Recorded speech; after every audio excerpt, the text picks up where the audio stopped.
Now, there are warnings that Vladimir Putin is playing Donald Trump. And that does make me wonder if the US president has been listening to the worst people you could think of to advise him. And I have one in particular in mind. Donald Trump has falsely called Ukraine's president a dictator, falsely accused him of starting this war, even cut off supplies of US weapons for a while to force Ukraine to agree to a ceasefire, which is now done. But Putin, Vladimir Putin, he's just put on army fatigues in response. He's ordered his army to go in even harder and reportedly made Trump's envoy wait 8 hours on the weekend before seeing him to hear about Trump's ceasefire plan. And then Putin still demanded all sorts of, in fact, impossible conditions to give his army more time to keep attacking. Now, Trump denies his envoy is made to wait or that Vladimir Putin is playing him. What's the plan if Putin doesn't agree to a ceasefire? Bad news for this world because so many people are dying, but I think he's going to agree. I really do. I think I know him pretty well. Now, we shall see. I still have some hope in Trump here. But I do wonder whether he will now realise that Tucker Carlson, the sacked Fox News host, now huge on the internet, a star at the Republican convention, a campaigner for Trump, a booster of Trump, an engine of anti-Ukraine propaganda, whether Trump will realise this man is nuts, even evil. Carlson has been whipping up Trump's Republican base, telling it Ukraine's President Vladimir Zelensky, a Jew, is a corrupt, warmongering dictator. And Vladimir Putin, the Russian president, he's a Christian who's been a victim, pushed into this war. What amazes me is that Carlson is hugely influential on the right, even though he's such a kooky conspiracy nut that he this week claimed the French president's wife, a mother, is actually a man and a pedophile, and has claimed that he himself was once clawed in bed by a demon. In my bed at night, and I got attacked while I was asleep with my wife and 4 dogs in the bed and mauled, physically mauled. In a spiritual attack by a demon? Yeah, by a demon. But like I say, Carlson is hugely influential, spreading his insane conspiracy theories. 16 million followers on X, the 6th biggest podcast in the US on Spotify. So I thought, let's fact check this man. Joining me to do that is Dr. Michael Luritsky. He's an author, a former academic, a former chair of the Ukrainian Studies Foundation at Monash University, a former trustee of Melbourne's Shrine of Remembrance. I could go on and on. Michael, thank you so much for joining me. Tucker Carlson, last week, gave an interview repeating all the popular anti-Ukraine conspiracy theories that are viral on social media, many pushed, it seems, by Russian bots. I want to go through as many as we can in the next 5 or 6 minutes, starting with this one about Ukraine's President Zelensky, a claim repeated by Donald Trump himself. Have a listen.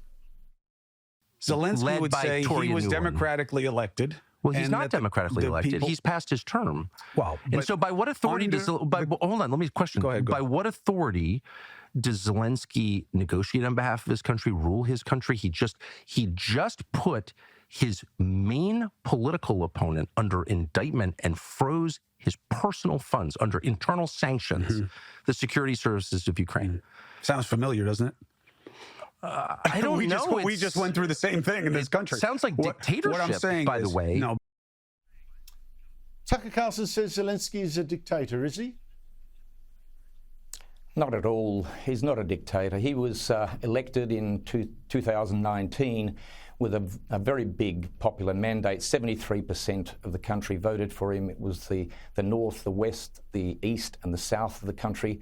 Everybody voted for Zelensky because he was promising an end to the war that was already going on and also to tackle corruption in the country. Now, the thing is that his term has expired, but the Constitution of Ukraine requires that when there's a situation of war, which there is at the moment, that elections can't take place. Let's also remember that the United Kingdom during World War II for 10 years didn't have an election, and Churchill was never elected by the population of the UK during the war. So clearly it's furphy.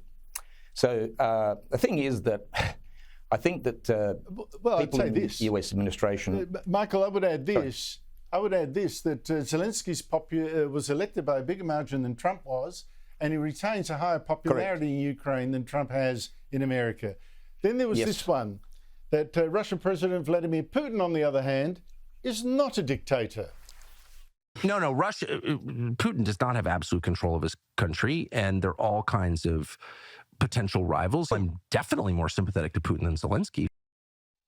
Michael, your response?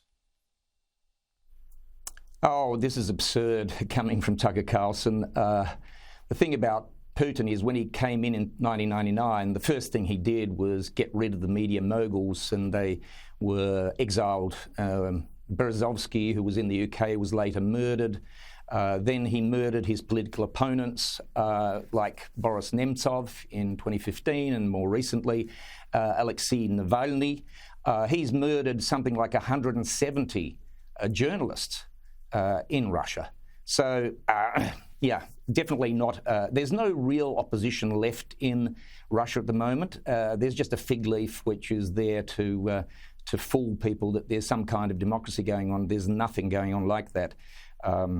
In fact, I would suggest that people read Peter Pomerantsev's book, which is called Nothing is True and Everything is Possible, which looks into the way that the media in Russia, which is totally controlled by the state, just manages the situation, manages these fake parties and opposition candidates who aren't real. The man is a dictator.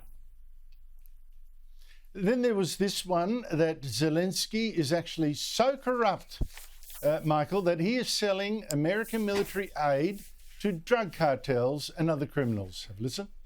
What he has is a lot of NATO weapons. And to your second point, he has absolutely, as a matter of fact, the Ukrainian military has sold those weapons on the black market around the world. Now, Michael, when he was pushed there, Tucker Carlson said he could give no evidence of his theory apart from an unnamed guy that he refused to name, that he said had personally bought weapons from Ukraine on the black market. What do you make of this? Well, Zelensky was almost killed on the first day of the invasion when the special forces of Russia got into his office and had to be killed in order to protect him and his family. Ukraine, as a country, was a big weapons producer. It was about 8th in the world in exports even before this war started. Right now, Ukraine is producing about 50% of all of its weapons. It's producing 4.5 million FPV drones this year, 3,000 ballistic missiles. This is a country that produces half of all its weaponry. About 25% comes from the EU. The other 25% comes from the US. So they think that just the US weapons are being sent off to Mexico. It's absurd, this whole idea. It comes from a misunderstanding, I believe, that in fact America is funding American weapons manufacturers who are living high on the hog with some of the profits there. Yeah. And Ukraine is actually is not getting half the weaponry that people are talking about. And well, finally, there was a statement. There was a statement. You want to hear even some. Okay.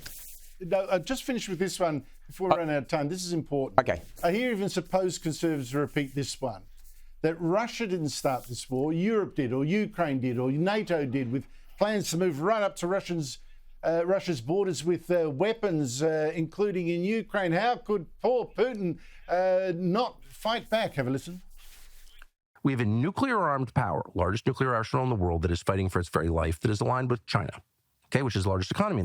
Russia's concern was that Ukraine remain not part of NATO. They want to control Ukraine to some extent. It's their neighbor, in the same way that we want to control, I don't know, Canada or Mexico. Michael Lewinsky? Oh, yes. NATO had nothing to do with this. If NATO hadn't existed, there would have been another alliance of, say, the Baltics, Poland and Ukraine, and the invasion and the war probably would have occurred still. When NATO expanded into Finland, the Russians were not concerned.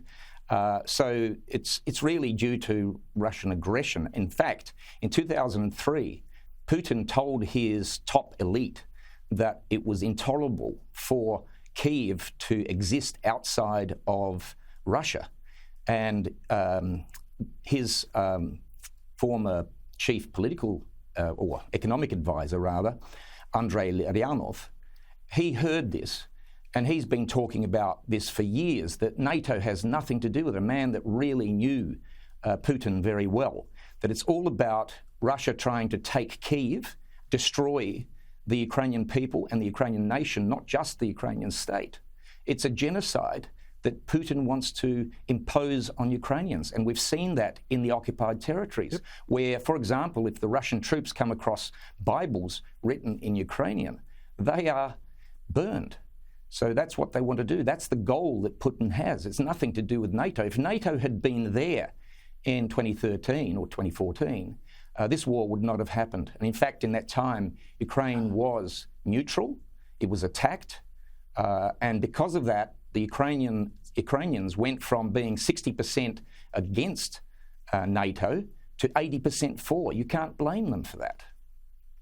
No, absolutely not. And in fact, Putin's version of Mein Kampf, where he actually spells it all out, was written about 3 or 4 years ago, or 5 years ago, rather, where he actually says Ukraine is Russia. That's really his bottom line. That's right. That's right. Look, thank you so much for that, Michael Lewinsky. I mean, that was very valuable. I really appreciate it.